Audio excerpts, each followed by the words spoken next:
வணக்கம் நண்பா. இது உங்கள் ரெஸ்லிங் ஃபேமிலி 2.0. இன்றைக்கி வீடியோவில் பார்க்க போகிறது எதை பற்றி அப்படின்னா, உங்களோட 16 டைம் வேர்ல்டு சாம்பியன் வந்து ரிட்டையர்மெண்ட் ஆக போகிறாரு அப்படிங்கிற மாதிரி அவரோட வாயால் அவரே சொல்லிட்டாரு. அதாவது ஜான்சினா. அதாவது ரிட்டையர்மெண்ட் தான் நம்மளுடைய ஜான்சன் எடுக்க போகிறாரு அப்படிங்கிற மாதிரி ஃபேன்ஸ்லாம் இந்த ரெஸ்லரோட தான் எங்கள் கடைசி மேட்ச் இருக்கணும், இந்த ரெஸ்லரோட தான் கடைசி மேட்ச் இருக்கணும் அப்படிங்கிற மாதிரி ஃபேன்ஸ் எல்லாம் அவங்களோட ஒப்பீனியன் என்ன அப்படிங்கிற மாதிரி சொல்லிட்டாங்க.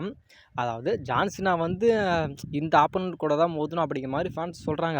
அது வந்து அவங்கவுங்களோட ஒவ்வொரு விருப்பம். ஆனால் நம்மளுடைய ஜான்சினா வந்து இன்னமும் கிராண்ட் ஸ்லாம் சாம்பியனே ஆகலை. அதாவது ஜான்சினா வந்து இன்னும் WWE அவர் ஒர்க் பண்ணார் தான். ஒர்க் பண்ணி அவர் வந்து வின் பண்ணாத ஒரே சாம்பியன் எது அப்படின்னா, அதாவது ஐசி டைட்டில் தான். அதாவது இன்டர்கன்டினென்டல் சாம்பியன். அந்த சாம்பியனை இன்ன வரைக்கும் நம்மளோட ஜான்சினா வந்து வின் பண்ணவே இல்லை.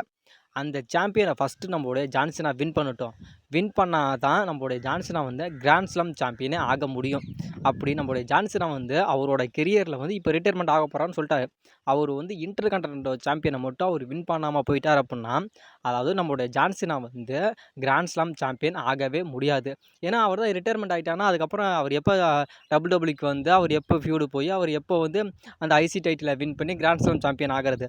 ஃபஸ்ட்டு நம்மளுடைய டபிள்யூடபிள்யூ வந்து நம்மளோட ஜான்சினா வந்து 70 டைம் வேர்ல்டு சாம்பியன்லாம் ஆக்கவே தேவையில்லை. ஜான்சினாவுக்கு வந்து ரிட்டர்ன் வந்தால் அவரை ஐசி டைட்டிலுக்காக மேட்ச் பண்ண வச்சு அவரை வின் பண்ண வச்சு நம்மளோட டபிள்யூடபிள்யூ வந்து அவரை கிராண்ட் ஸ்லாம் சாம்பியன் ஆக்கினாவே போதும். இதை விட்டுட்டு நம்மளுடைய ஃபேன்ஸ் என்ன சொல்கிறாங்க அப்படின்னா, இல்லை ஜான்சினா வந்து ராண்டி கூட தான் மோதணும், இல்லை ரோமன் கூட தான் மோதணும், இல்லை நம்மளுடைய சிஎம் பங்க் கூட தான் மோதணும் அப்படிங்கிற மாதிரி அவங்களோட ஒப்பீனியனை சொல்கிறாங்க. ஆனால் ஃபஸ்ட்டு நம்மளுடைய ஜான்சினா வந்து ஐசி டைட்டிலை வின் பண்ணட்டும். அதுக்கப்புறம் என்னென்ன நடக்குது அப்படிங்கிறத நம்ம வெயிட் பண்ணிங்கன்னா பார்த்துக்கலாம். ஏன்னா ஜான்சினா மட்டும் அந்த ஐசி டைட்டிலை மட்டும் வின் பண்ணாமல் போயிட்டார் அப்படின்னா, அவரோட வாழ்க்கையில் எப்போயுமே ஒரு கிராண்ட் ஸ்லாம் சாம்பியன் அப்படிங்கிற மாதிரி சொல்லவே முடியாது. ஏன்னா அந்த ஒரு டைட்டில் மட்டும் தான் நம்மளுடைய ஜான்சினா வின் பண்ணல. அந்த டைட்டிலை மட்டும் வின் பண்ணிட்டார் அப்படின்னா, ஜான்சினாவும் ஒரு கிராண்ட் ஸ்லாம் சாம்பியன் அப்படிங்கிற ஒரு பட்டத்தை நம்மளுடைய ஜான்சினா வாங்கிடுவார். ஏன்னா நம்மளுடைய ஜான்சினா வந்து வேர்ல்டு சாம்பியன் ஆகணுங்கிற எந்த ஒரு கட்டாயமும் கிடையாது. ஏன்னா அவர் டபிள்யூடபிள்யூல இருந்தவே 16 டைம் வேர்ல்டு சாம்பியன் ஆகிட்டார். அதாவது அதுக்கப்புறம் ஒரு டைம், அதாவது 70 டைம் வேர்ல்டு சாம்பியன், அதாவது ஒரு தாட்டி வின் பண்ணி தான் ஒரு 17 டைம் வேர்ல்டு சாம்பியன் ஆகணுங்கிற எந்த ஒரு கட்டாயமும் கிடையாது. ஃபஸ்ட்டு ஜான்சினா வந்து கிராண்ட் ஸ்லாம் சாம்பியன் ஆகட்டும். அதுக்கப்புறம் இல்லாத கதையெல்லாம் நம்மளுடைய டபிள்யூடபிள்யூக்கு நம்மளுடைய ஜான்சினா வந்து வர்ற மாதிரி ஃப்யூச்சரில் ஐடியா இருந்தால் அதுக்கப்புறம் வேணால் நம்மளுடைய டபிள்யூடபிள்யூ வந்து 17 டைம் வேர்ல்டு சாம்பியனாக ஆக்கிட்டு வந்து இதை மட்டும்தான் புரிஞ்சிக்கவே மாட்டுறாங்க. அதாவது ஜான்சினா வந்து 70 டைம் வேர்ல்டு சாம்பியன் ஆகணும் அப்படிங்கிற மாதிரி சொல்கிறாங்க. அது இல்லாமல் ஜான்சினாவோட ரிட்டையர்மெண்ட் மேட்ச் வந்து இந்த ரெஸ்லர் கூட தான் இருக்குன்னு அப்படிங்கிற மாதிரி சொல்கிறாங்க. ஆனால் ஜான்சினா வந்து வின் பண்ணாத ஒரே சாம்பியன் எது அப்படின்னா அது ஐசி டைட்டில். அதை வின் பண்ணி ஜான்சினா வந்து கிராண்ட் ஸ்லாம் சாம்பியன் ஆகட்டும் அப்படிங்கிற மாதிரி எந்த ஒரு ஃபேன்ஸும் நினைக்க மாட்டுறாங்க. ஃபஸ்ட்டு நீங்கள் சொல்கிறதெல்லாம் நல்லது தான். ஆனால் ஃபஸ்ட்டு நம்முடைய ஜான்சினா வந்து ஐசி டைட்டிலை வின் பண்ணி கிராண்ட் ஸ்லாம் சாம்பியன் ஆகட்டும். அதுக்கப்புறம் வேணால் பார்த்துக்கலாம். ஏன்னா ஜான்சினா வந்து அதை திரும்பி ஒரு தாட்டி அந்த வேர்ல்டு சாம்பியனை வின் பண்ணி 70 டைம் வேர்ல்டு சாம்பியன் ஆகணும் அப்படிங்கிற எந்த ஒரு கட்டாயமும் கிடையாது. ஏன்னா அது ஒரு முக்கியமும் கிடையாது. ஏன்னா இருக்கிற டைட்டில் எல்லாத்தையுமே வின் பண்ணிட்டாரு. ஏன்னா வின் பண்ணாத ஒரு டைட்டில் அது ஐசி டைட்டில் தான். அதை வின் பண்ணி ஜான்சினா வந்து கிராண்ட் ஸ்லாம் சாம்பியன் ஆகட்டும். சிஎம் பங்குக்கும் செத்ரோன்ஸுக்கும் நம்மளுடைய டபிள்யூடபிள்யூ ஒரு சூப்பரான ஒரு மாஸ்டர் பிளானை போட்டு வச்சுருக்காங்களாம். அது என்ன பிளான் அப்படின்னா, அதாவது நம்மளுடைய செத்ரோன்ஸ் வந்து இப்போ நம்மளுடைய ட்ரூ மேக்கின்டையர் சிஎம் பங்கோட அந்த ஒரு ஸ்டோர் லைனில் ஆட் ஆகிட்டார். அது எதனால் அப்படின்னா, அதாவது செத்ரோன்ஸோட அந்த ஒரு ஆப்பர்ச்சுனிட்டி வந்து யாரால் கெட்டு போச்சு அப்படின்னா அது நம்மளுடைய சிஎம் பங்கால் தான்.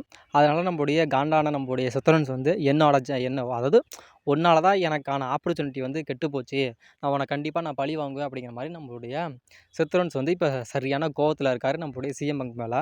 அதாவது நீ வந்து இன்ஜுரி வந்து ரெக்கவர் ஆகி வந்து நீ ட்ரூ மேக்கினர் கூட மோதுறியோ இல்லையோ, ஃபஸ்ட்டு என் கூட மோது, உனக்கும் எனக்கும் ஒரு ஃபைட்டு. அந்த மேட்ச்சில் வந்து திரும்பி நீ இன்ஜுரி ஆகி திரும்பி நீ வீட்டுக்கே போகிற அப்படிங்கிற மாதிரி நம்மளுடைய செத்ரோன்ஸ் வந்து ஒரு பயங்கரமான ஒரு ஸ்டேட்மெண்ட்டை கொடுத்துருக்காரு. இதில் நம்மளுடைய சிஎம் பங்க்கு என்ன பேசுகிறதுனே தெரியல. அவர் பாட்டுக்கு திகைச்சு போய் நிற்கிறாரு.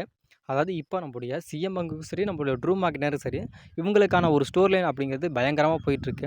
சம்மர் ஸ்லாமில் வந்து நம்மளுடைய ட்ரூ மேக்கினருக்கும் நம்மளுடைய சிஎம் பங்குக்கும் ஒரு சிங்கிள்ஸ் மேட்ச் இருக்குது அப்படிங்கிற மாதிரி ஒரு மிகப்பெரிய ஒரு அப்டேட் போய்கிட்டு இருக்கு. அதாவது இந்த மேட்ச் வந்து சம்மர் ஸ்லாமில் நடக்குது அப்படின்னா இந்த மேட்ச்சில் வந்து நம்மளுடைய செத்ரோன்ஸோட ஒரு மிகப்பெரிய ஒரு இன்வால்மெண்ட் இருக்கும் அப்படிங்கிற மாதிரி சொல்லப்படுது. அதாவது நம்மளுடைய செத்ரோன்ஸுக்கான ஒரு ஆப்பர்ச்சுனிட்டி வந்து யாரால் கெட்டு போச்சு அப்படின்னா நம்மளுடைய சிஎம் பங்கால் தானே. அதனால் நம்மளுடைய சிஎம் பங்குக்கும் நம்மளுடைய ட்ரூ மேக்னருக்கும் சம்மர் ஸ்லாமில் மேட்ச் நடக்கிறப்ப நம்மளுடைய சத்ருன்ஸ் வந்து நம்மளுடைய சிஎம் பங்கை டிஸ்ட்ராக்ட் பண்ணி அதனால கூட நம்மளுடைய ட்ரூ மேக்கெட்டர் அந்த மேட்ச்சில் வின் பண்ணலாம். அப்படி வின் பண்ணிட்டார் அப்படின்னா பகைக்கு பகை, இதுதான் முடிவு அப்படிங்கிற மாதிரி மணி இந்த பேங்கில் நீ வந்து எனக்கு எடுத்து விட்ட, அதனால தான் வந்து நான் வேர்ல்டு ஹெவிவெயிட் சாம்பியன் ஆக முடியல. சிஎம் பேங்க் ஒன்னால தான் நான் மணி இந்த பேங்கில் வேர்ல்டு ஹெவிவெயிட் சாம்பியன் ஆக முடியல. சரியா, நீ தானே எனக்கு எடுத்த, ஒன்னால தான்டா நான் சாம்பியன் ஆக முடியல. அப்போ நீ மட்டும் எப்படிடா நல்லா இருக்கணும், நீ நல்லா இருக்கக்கூடாதுடா அப்படிங்கிற மாதிரி நம்மளுடைய சத்ருன்ஸ் அந்த சம்மர் ஸ்லாமில் சிஎம் பேங்க்குக்கும் ட்ரூ மேக்னர் மேட்ச்சில் வந்து நம்மளுடைய ட்ரூ மேக்னரை கூட வின் பண்ண வைக்கலாம். அப்படி வின் பண்ண வச்சுட்டாங்க அப்படின்னா நம்மளுடைய செத்ரோன்ஸுக்கும் நம்மளுடைய சிஎம் பங்குக்கும் ஒரு ஸ்ட்ராங்கான ஒரு ஃபியூடு கிரியேட் ஆயிரும்.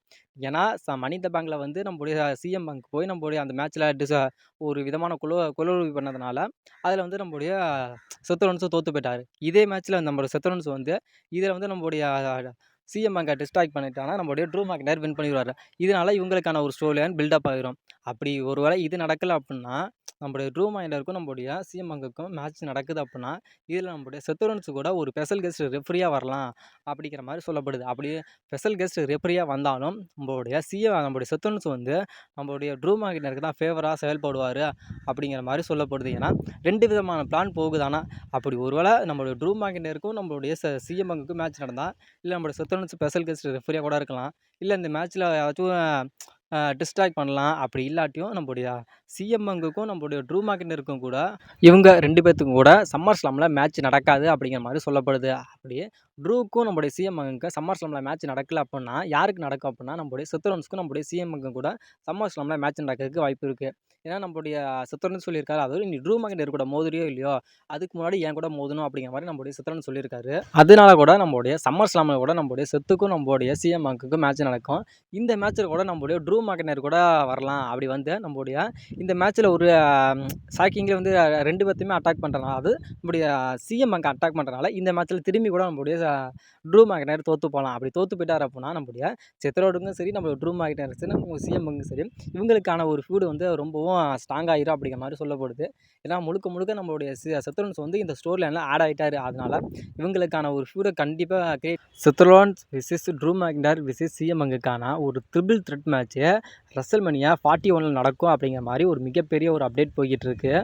இவங்க 3 பேர்த்துக்கும் ரெஸ்ல்மேனியா 41 ட்ரிபிள் த்ரெட் மேட்ச் நடந்தால் எப்படி இருக்கும் அப்படிங்கிற உங்களோட கருத்து என்னன்னு மறக்காமல் கமெண்ட் செக்ஷனில் கமெண்ட் பண்ணுங்க நண்பா. ஃபேன்ஸ் எல்லாம் காமனாக கேட்குற ஒரே கொஷின் என்ன அப்படின்னா, ப்ரோ ரோமன் ரெயின்ஸ் எப்போ ப்ரோ ரிட்டன் வருவார் அப்படின்னு தான் கேட்குறாங்க. இப்போ ரோமன் ரெயின்ஸோட ரிட்டனை திறந்து இப்போ பிராக் லெஸ்னரோட ரிட்டனும் எப்போ ப்ரோ இருக்குது அப்படிங்கிற மாதிரி ஃபேன்ஸ் இப்போ அதிகமாக கேட்குறாங்க. அதாவது ஏன்னா பிராக் லெஸ்னர் வந்து அவர் இப்போ WWE வந்து இப்போ 6 மாதத்துக்கு மேலே ஆச்சு. அதாவது அந்த செக்ஸுவலி அந்த பிரச்சனைனால இப்போ பிராக் லெஸ்னர் WWE இல்லை. ஆனாலும் இப்போ WWE வந்து இப்போ ரோமன் ரெயின்ஸோட ரிட்டன் எப்போ ப்ரோ இருக்குது அப்படிங்கிற மாதிரி கேட்குறீங்க. அதேமாதிரி பிராக் லெஸ்னரோட ரிட்டன் எப்போ ப்ரோ இருக்குது அப்படின்னு கேட்குறீங்க. ஆனால் இப்போ பிராக் லெஸ்னரோட ரிட்டனை பற்றி எந்த ஒரு அப்டேட்டுமே கிடையாது. அதாவது சிம்பிளாக சொல்லணும் அப்படின்னா, அதாவது இப்போ வந்து அதிகமான ஃபியூடு போய்கிட்டு இருக்கு. ஆனால் எல்லாத்துக்குமே ஒவ்வொரு ஃபியூடில் ஒவ்வொரு ட்ராக்கில் எல்லாருமே போய்கிட்டு இருக்காங்க. எந்த ஒரு சூப்பர் ஸ்டாருமே ஸ்டோரி லைன் இல்லாமல் இல்லை. ஏன்னா ஒவ்வொருத்தவங்களும் ஒவ்வொரு ஸ்டோரி லைனில் அப்படியே அந்த ஒரு பிஸியாக தான் போய்கிட்டு இருக்காங்க. அதனால் இப்போ வந்து WWE வந்து இப்போ பிராக் லெஸ்னர் ரிட்டன் கொண்டுட்டு வரணும் அப்படிங்கிற ஐடியாவில் கொஞ்சம் கூட இல்லையாம். அதனால் பிராக் லெஸ்னரோட ரிட்டனுங்கிறது ரொம்பவும் தள்ளி போக போகுது அப்படிங்கிற மாதிரி சொல்லப்படுது. அது இல்லாமல் பிராக் லெஸ்னரோட ரிட்டனை வந்து நம்மளோட WWE ரொம்பவும் சஸ்பென்ஸாக வச்சுருக்காங்களாம்.